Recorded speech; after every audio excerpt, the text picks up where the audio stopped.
Welcome to Sustainably Speaking. I'm your host, Allison Tomas, and today I'm lucky to have Imani Warren as my guest. Now, I just wanted to start off with a simple question, that being, what is your major and minor? My major is environmental policy, and I have two minors that are in Spanish and English. Okay. Do you want to, expand on, what that entails? And, Yes. If you've had experience and whatnot in that. Yes, I would love to. So I'll start with the smaller ones, which are Spanish and English. Spanish, I had a Spanish-speaking partner for about a year and a half. We lived together. So I spoke Spanish at home, and I spoke Spanish in Chicago whenever I came here, but I started learning Spanish when I was around 16 in high school, and became a passion, especially to learn Spanish from Mexico because of how many Mexican immigrants are here in Chicago. Yeah. So it's very important to understand the Chicano culture, and I definitely found that here.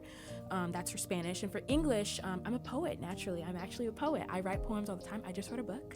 I would love to show it to you after this. Please. It's very cool. It's called I Love You More, but I've been writing books. I've been writing poems. I've been writing stories. I am a writer at heart. That's really something I never have to be trained in. I am just a writer. I love words. I'm wordphilic. I'm a word lover, Yes. And environmental policy is one of those things that you learn because you're taught it, and the more you're taught it, the better you get at it. So I'm a great scientist at this point because I started being, I could say I started officially being labeled a scientist when I was like 16, 17, and this AP environmental science class completely changed the way I viewed the world. I viewed the world in a way that was more active and changing and transient and beautiful, passionate. I viewed the world in a way that I was able to actually see and fully actualize. You know what I mean? Like when you're able to see those statistics and those people, it helps you realize that you're real and people are too. Yes. It started to put my problems names. It was like it became that every single problem I was experiencing was environmental. Yes. Like I said, I live next to an airport. Mm-hmm. I live next to a dump. I live next to a highway. I live next to a radioactive site in St. Louis, Missouri, Bridgeton.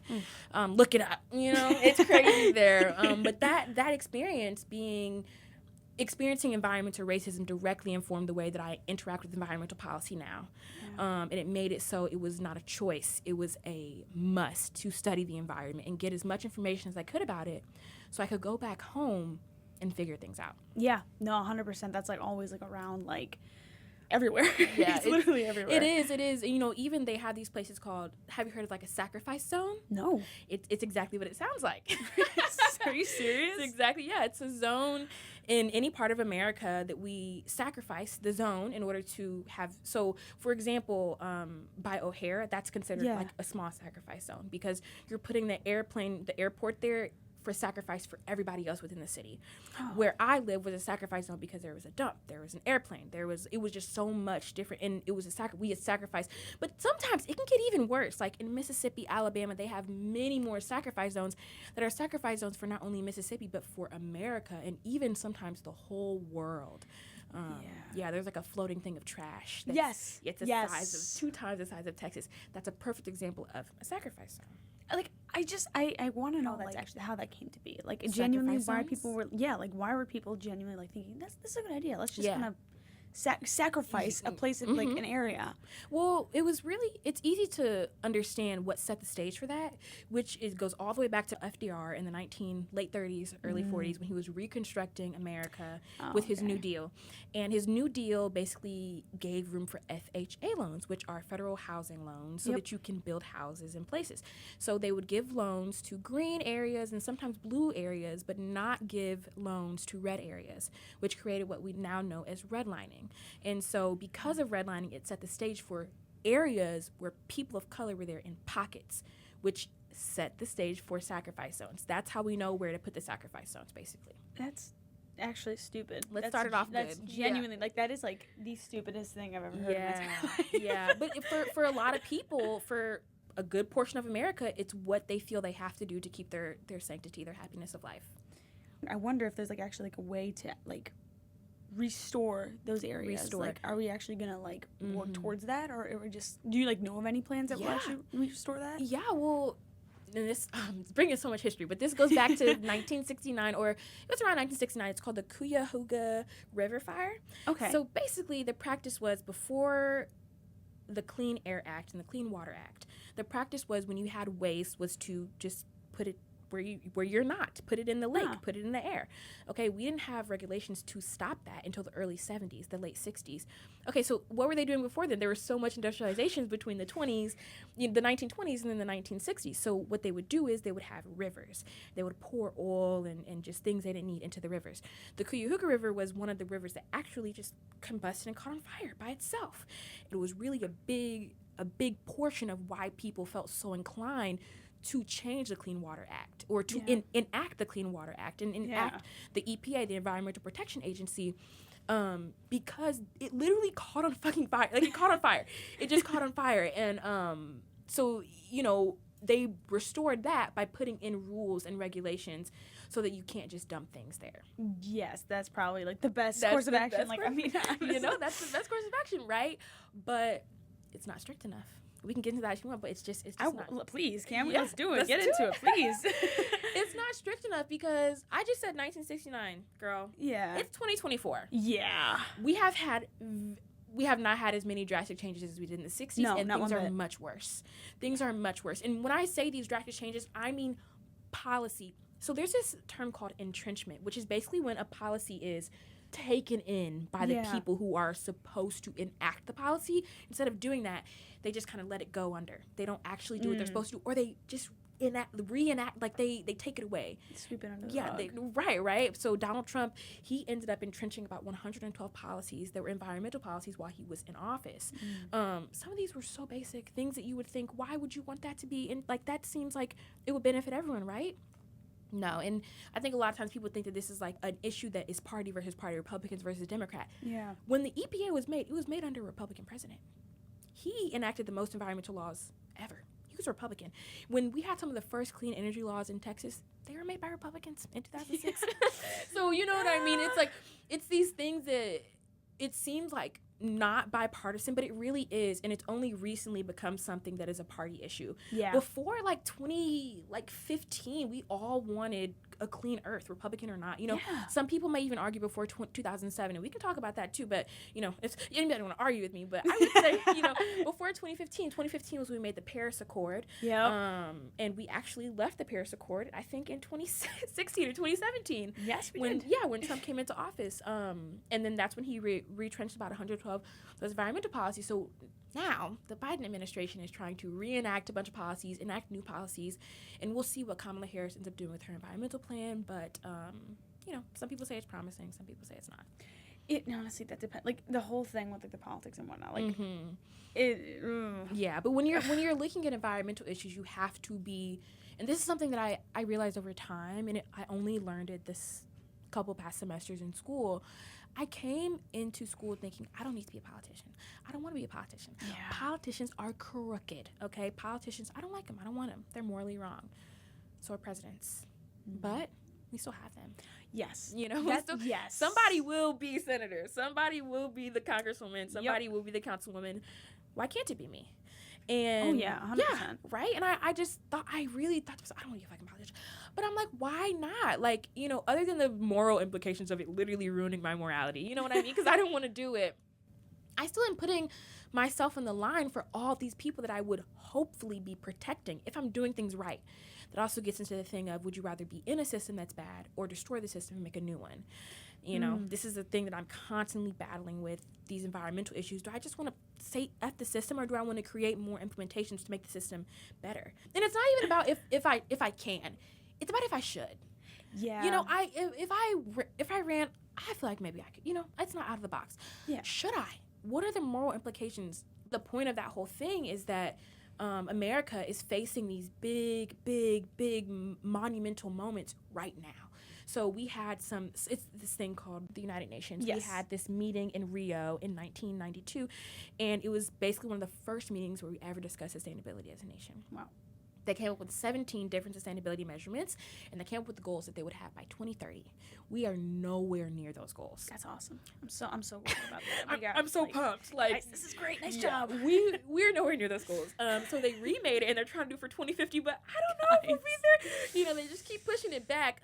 The doomsday clock is kind of ticking, guys. Oh my God, it is ticking. Yeah, it is. But we're laughing about it because that's really all we can do, and I hate that that's kind of the solution is humor order to get through this true pain of understanding reality. But I even talk to people about being in the major itself. Like, being an environmental policy major is a lot of balancing. You have to balance the doom, which is there. Okay, we're burning, with the hope, which is that things have to change if we want to continue to sustain this life. So. Yes, that's exactly the sole reason of this podcast. Right. Because it was my Modern Global Issues class, sophomore year. We watched a documentary called, like, Before the Flood. Oh, my God. But it was the best... Not okay. That's like no. I'm Say really, what, like, say what you want to say. But it was one of the best like documentaries I've seen, because not only did it like explain and explore all the environmental issues that were going on all over the earth, because they were so like versatile, they're so different. It also kind of touched upon like how can we actually solve them? Yeah, how can we change? And so that's kind of inspired this podcast. Was just like, okay, let's talk about what the hell's going on. Yeah. But how can we actually solve these things? Oh What's going on? And how can we actually like? I'm not saying, because even when I pose this to people, I'm like, oh yeah, I'm going to have my podcast be about, how do we solve it? They're like, you can't just solve, world hunger. And like, when I know. I'm trying to do it like just, like little baby steps, guys. Just let's brainstorm here, because it's not talked about enough. No. Or sometimes it's just talked about and not like action. Yeah, there's no action. And this is something I'd love for you to take with you, is the term, it's called actionable change. Yes. Change where you can really see what you're doing and that it's creating change. Yep. And for me, what I just took from what you just said, the biggest part is that you were fucking 15, 16 years old, literally trying to change the world in your head based off of one documentary. Yeah. And that's the power of media. Yes. You could be inspiring the next you.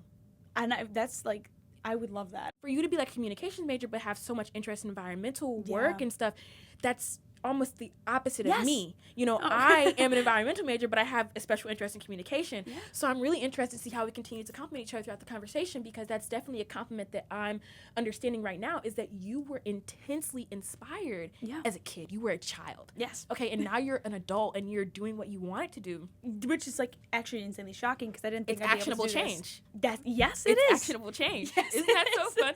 And I say to all the naysayers who say you can't change one thing in one day, but I could change it in 30 days. Oh, yeah. I could change it in 30 days. I could make 30 episodes, okay, and have those be over a year or 2 years or 3 years, and I could still make some change. I can make some change. I had a podcast for 3 years where I just brought people on. We talked about their identity. We talked about who they were. That created so much change in conversations and the way people thought about themselves when they left, who they talked to. That created so much change. Yes. And it was nothing but talking. Okay, so talking matters. Also a beautiful part about a first episode is that you're really introducing and priming for the rest of the series, which is going to be this. It's going to be having difficult conversations with people about really, really pithy and difficult topics. Yes, 100%. I am the worst person when it comes to science, which was so shocking to me that I found so much interest in, especially environmental science. I was like, oh my God. It just matters. It's the fire. Yes. So that's why I wanted, like, I'm good with the communications part, and I'm trying to do better on the sciencey part. So you're like, let me have somebody help me. Exactly. Let me have somebody who knows what they're talking about. That's you. Hey. And then, like, just, like, give me information. Give whoever's listening information. Because I want people who actually, like, care to listen about it. Like, actually are like, wow, like, I actually feel motivated with this, or I can actually, like, listen to what's going on. And you're also just thinking to yourself, how can I just... It's really about knowing who you are, knowing what you do and don't have, and you know that you don't have the facts that you want. So continue to bring those people on. And I'm glad that you feel as if I have facts, because for me, like, I guess I always consider myself like an environmental savant. I knew what was going on, but I'm not like an expert. But I've been learning about the environment for 4 years in college very intensely. And now I'm learning about policy, and I'm really active. And, like, I definitely feel very confident to talk about the issues that are kind of going on. And it's interesting how you say, you don't know a lot about science, but I haven't really said too much science to you. I've just said history, which is interesting because that completely informs the science. And I know you were mentioning, like, some policies and whatnot, and, like, I did find... like an article, I guess. Cool. It was basically about energy bills possibly lowering soon. They are. Due to pushes for better sustainable energy. They are. Oh, I know about this. Do you want to elaborate on that? Yes, I do. I'm glad you brought it up. I don't even have to prepare. Like, so I'll start telling you about this case study in Iowa. Ooh. So in Iowa, they had a flood. I think the flood might have been in 2016. Yep. I don't know how you know these dates, bro. Oh my god. You go to class and you listen and also it creates context, because when the flood happened, they were experiencing a bunch of different laws by Donald Trump that were taking away their rights. So I know that it was between 2016 and 2017. Okay. There's certain context clues, but anyway, so it was around this time. Iowa experienced a really big flood, and they lost energy. They lost power. They had just experienced a flood like a little bit before that, maybe 2014, very recently before that. And so they were really thinking to themselves, what are we going to do? How are we going to create sustainable change? Wind farms. Wind energy.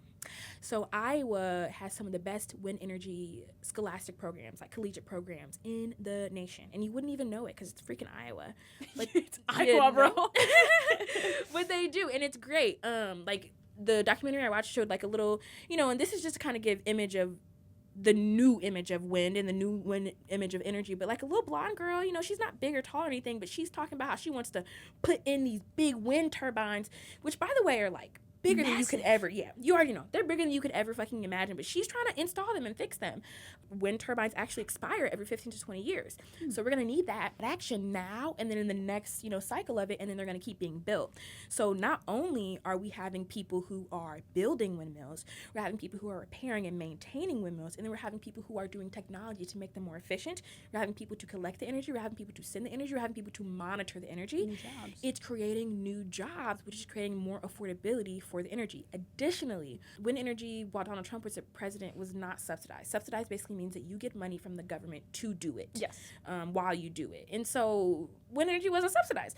Wind energy is becoming subsidized. And in the future, more forms of energy, renewable energy, which is what we call clean energy, renewable energy, will begin to be subsidized. And we call like a coal and oil, that's like dirty energy.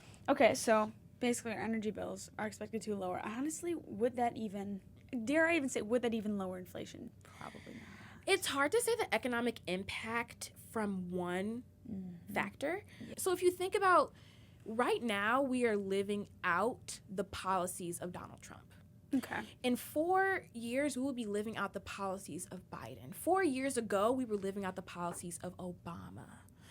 You see what I'm saying? Yeah. Like we're living out the policies of the presidency before us. So I'm sure that we will start to experience inflation reducing. We already have since 2022. The Inflation Reduction Act actually was pretty effective, and it reduced inflation. Wow. It's very typical to think to yourself, inflation is high. Inflation is getting higher. It's higher than ever. Inflation is lowering. Inflation is becoming stagnant. It's a good reminder. Yeah, it's a good reminder to remember, actually, it's not going as bad as you think. In 2021 and 2022, we had high rates of inflation.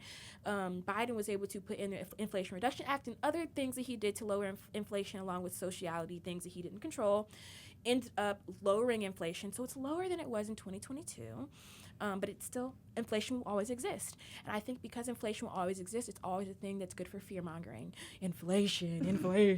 Well, inflation is going to happen no matter what, actually. Yes. It's just about the rate of inflation, how fast it's inflating, and how fast it's deflating or staying stagnant as well. So Good question.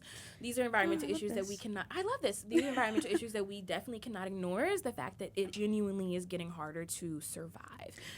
Like 140 people died in Helene. In Florida, instead of adaptation versus mitigation. This is my favorite topics. There we go. Adaptation is what they're doing. They used to do in Florida, where they just decided to raise the streets. Exactly. Build the houses on sticks. Oh, we're flooding? Okay, well, let's just No raise worries. it up, guys. No problem.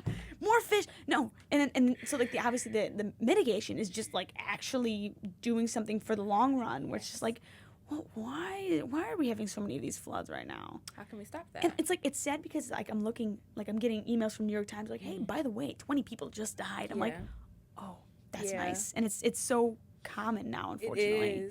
It is, and it's 20 people isn't a lot to us. We got 300 million.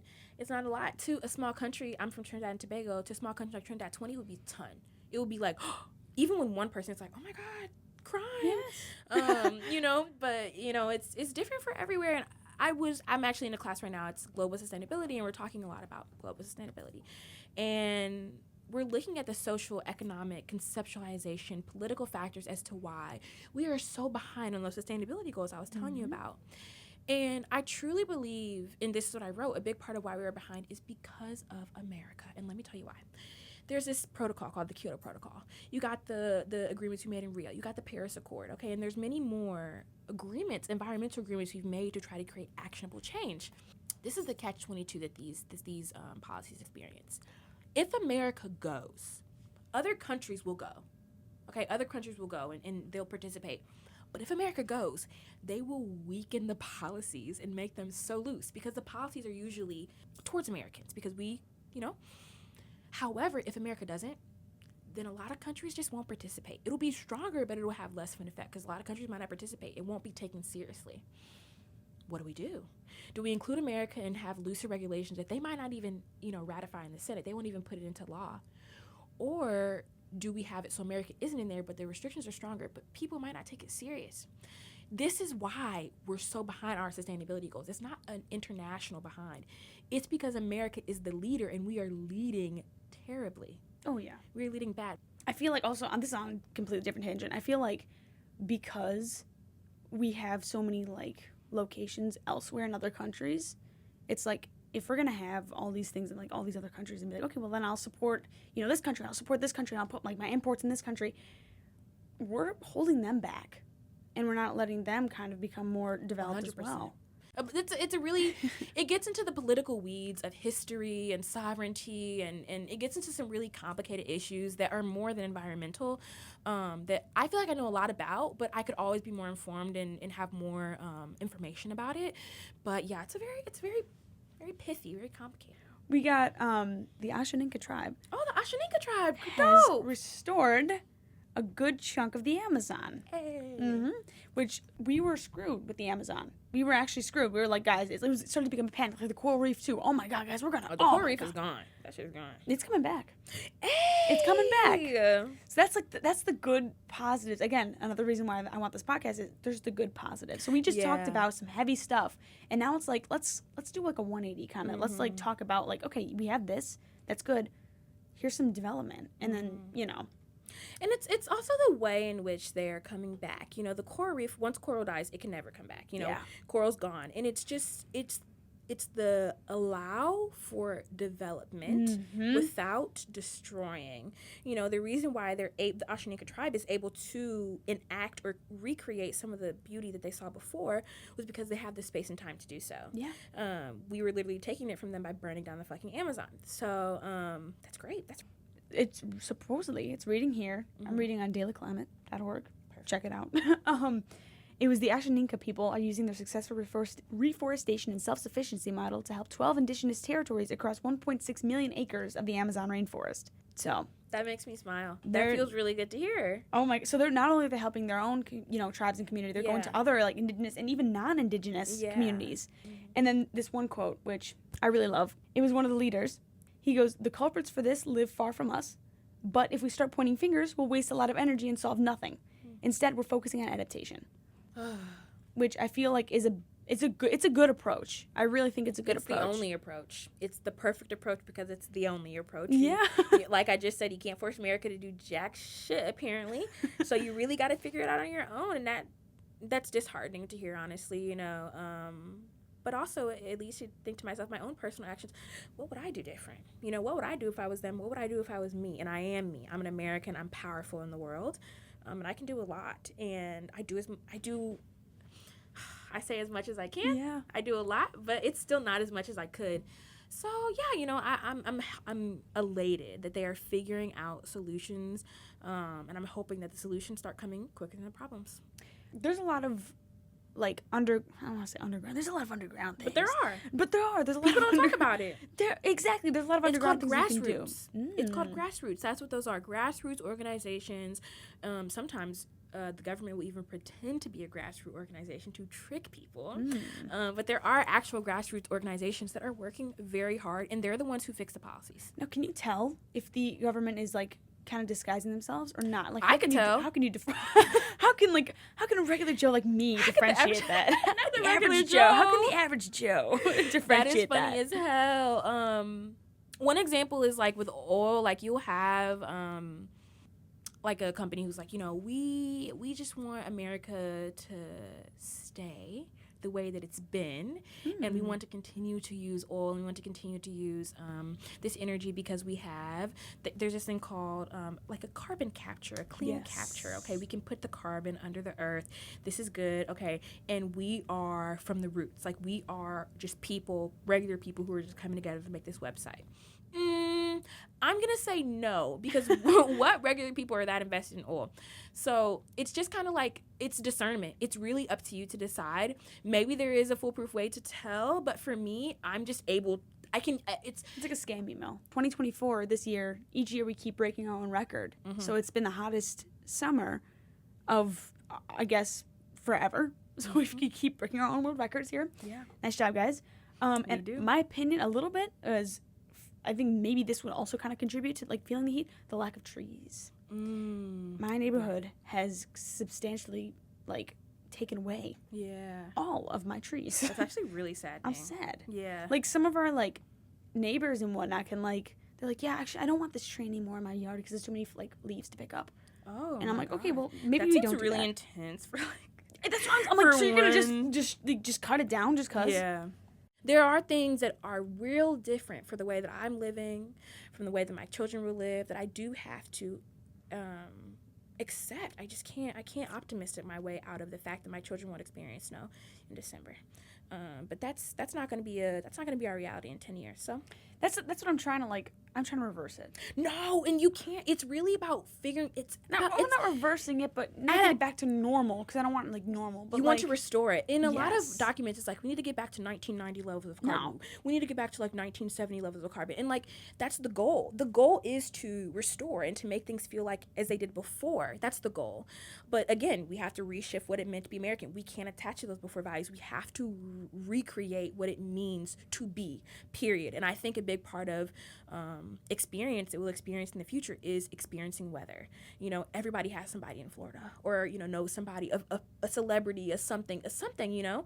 Or California just had some of the worst heat waves ever, like today, like in the Bay Area. Yeah, so it's just about adapting your mind to accept what's going on, because changing it is just, you're gonna have a struggle. Yes and no. I don't know. Maybe I'm just stubborn, but I miss like Chicago being like, that was cold. Like I think I remember 2 Christmases ago. Yeah. I walked outside in shorts and a t-shirt. Yeah. And I was like, okay, well that's interesting. You want to think about that, right? And I do, and I didn't really sink in until I think like a couple months ago. And I was like, dude, you walked out in a shorts and a t-shirt on December 25th. Think about it. But then the weirdest thing is, January comes for Chicagoans, and January is like hell. And that's the thing. I think people think with climate change, oh, like the winters will be warmer and the summers will be hotter. No, it will be unpredictable as fuck. Yes. You just won't know what's going on. We won't be able to. It will be out of our control. It will be out of our hands. So, you know, and it's not about being stubborn. You know, you like stubborn. Good to be stubborn. You know, it's less about being stubborn or not being stubborn, and it's more so about the choice, basically just the choice that we're making. Are we going to choose to wear the shorts outside in the December and then go back inside? Or are we going to choose to do that and take a picture and tell everybody it's hot out here? Okay, what are you doing right now to push the change? Okay, or it's hot out here. How can we pressure companies to enact some change? It's hot out here. How can we vote for politicians who will create policies to create some change? You know, we have to go through the processes that we've created, sadly. And this is a good example. This podcast right here, like the dean of the SES heard this podcast. Maybe you could get into something, and then you could, you know, it leads to something. But climate change is something that it's not that one person can't change it. The whole world couldn't change it. We are past our goals. Our goals are not being met, and we are not meeting them, and we're not socially changing to meet them. But the more we're able to socially connect in these ways, we can push this change. I keep saying social change because it's not about economics, you know, it's about that social change. Maybe we can boycott something. Like people are boycotting Apple right now because they have so much stake in the Congo, where they mine precious metals, and it's a genocide in the Congo. So people are boycotting Apple. I'm sure Apple will feel that soon. So, you know, they'll have some environmental changes. It's these little social things. Like the Nike thing. Exactly. Nike stock Nike is low. thing. It's all these little things that we can do. We do have power collectively. Yes. And I have a stupid example. I have a really stupid example, but I don't know if you remember the Sonic movie. I just didn't watch it, but I remember it happening. Not the actual movie itself, but the character design. Oh my God, you mean the one that's like most recent? Yeah. Like it was like a 3D thing? Yeah, where basically everyone bullied the shit out of the creators and said, change this like immediately. Yeah. I feel like we could do that with like actual real like Actionable controversial change. You're thinking about how to have this be like a positive spin, and the positive spin is that we don't know. We don't know if it could be a hurricane tomorrow, if it could be a level 4 storm. We don't know. So it's a lot of it's up in the air, and a lot of it has the ability to be changed. Speaking of change, let's speak of it. Like, you guys want some actionable insights? Hey. I've got some actionable insights. Let's talk about it. On my link tree, I have the sustainability resources on campus from Loyola University Chicago, and what is in there is a PDF. This is specifically for college students, whoever's living, specifically on campus for Loyola Chicago. Loyola has a PDF within the website, and it's a guide to like living green. It's like a little PDF on like the best, like, I guess, coffee places that are the most sustainable. I think there's one in the world that is the greenest restaurant in the world that is on Devon. There's different ways. What it's called? You don't have to look it up. We'll talk about it later. I got you. We'll talk about it. Look at the it's list, on that PDF. guys. Guys, Right. look at the list. Look at that. And so they have like a bunch of other stuff. Like, also, like, there's just like sustainability programs. There's a composting, like, There is. It's here. Yeah, it is. My friend I took started a picture it. of it. I was gonna join it. You should. My friend started it, but she's graduated now. But that was like her baby. Her name's Hanan Abdullahi, and if anybody wants to look into her, she actually worked for the EPA. The Chicago Environmental Protection Agency. But yeah, so people are really they're doing some big things here. Yes, especially here with their sustainability programs. The School of Sustainability beautiful. is the only school of sustainability in America that's had a Jesuit education. Which is the impressive. only one in all of America that has a school dedicated to sustainability is at Loyola. Our school runs on, like, the buses run on biofuel that we created and made here at Loyola. The soap you use is bio soap. Yes, It's made from oil. Yeah, there's so many different things that we actually do a lot of really crazy things here. There's even like a system of power and energy that runs under the school's environmental sustainability that keeps everything going. And we have like a koi pond. We have a mushroom farm. We go to the farmer's market. Like, it's really honestly sustainable school. Yes, we also have the farmer's market that, again, linked on that PDF. Yes, it's closed now. Last Monday was the last Monday. I know. Isn't that so sad? I'm so sad. I was mad I missed it. Yeah. There's also another thing. It's called Think Green and Give. Tell me about it. And it's basically a charitable collection event in which, like, clean clothing, household items, basically like non-perishable, unopened food, toiletries, all that are collected at the end of the academic year. And basically, when students move out, the residence halls for the summer, and I think they give it. They somehow repurpose it. Yeah, we even have the Food Recovery Network, which after every single meal in Damon, students will go and give that food to charitable donations.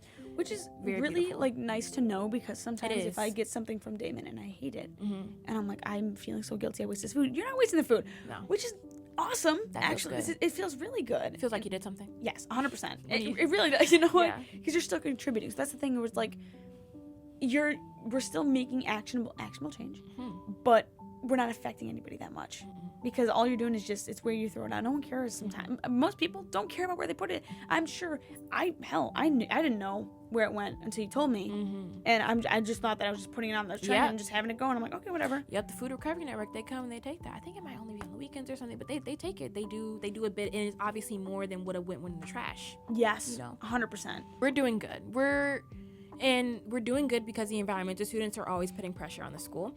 We're not doing good because the environmental students are working hard to push and create actionable change. And also the faculty in the school is really new.